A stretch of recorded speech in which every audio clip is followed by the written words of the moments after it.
Like it or not, life is full of measuring sticks. How smart we are, how fast we are, how well we can, compete. But up until now, it's been pretty hard to tell how well kids are competing in school and how well they're going to do when they get out of school. We like to think that our education system does that. But when it comes to learning what they really need to be successful after graduation, is a girl in your neighborhood being taught as much as her friend over in the next one? Is a graduating senior in, say, St. Louis as prepared to get a job as the graduate in Shanghai? Well, it turns out the answer to both of these questions is no.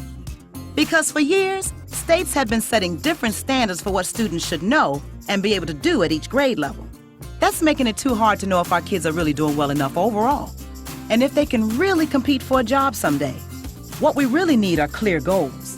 That's where the Common Core state standards come in. Ooh, what do you see? Whose mother is that? The elephant's mother. How she bellows at Jamie. She threatens to charge. His heart beats hard as the beast. It's different from the other programs I've done before because it gets in depth of the book, and it's a week-long activity with the book.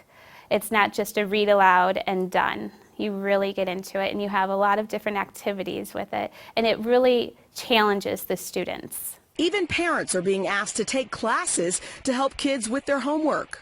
And when my kids need help, I'm unable to help them, which is very frustrating. This new math is a response to the Common Core State Standards Initiative launched in 2009 by the National Governors Association and now in use in 42 states. The focus, more on critical thinking and less on memorization, with standards more relevant to the real world.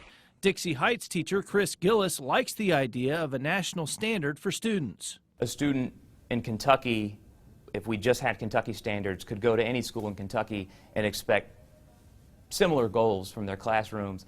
But with the Common Core, our students can cross state lines and have the same level of education, expect the same things from their educators, and I think it's a benefit to the students. Teachers say the main difference between Common Core and past testing methods is that there are fewer principles to learn with Common Core, but they force students to learn on a more in-depth level. Our students need better knowledge and tools to prepare them to compete in the global economy.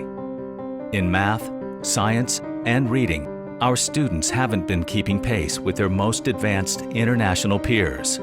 Persistent and dramatic achievement gaps still exist in our country. If we are going to compete in this world we're in today, there's no possible way we can do it with lowering expectations and dumbing down everything.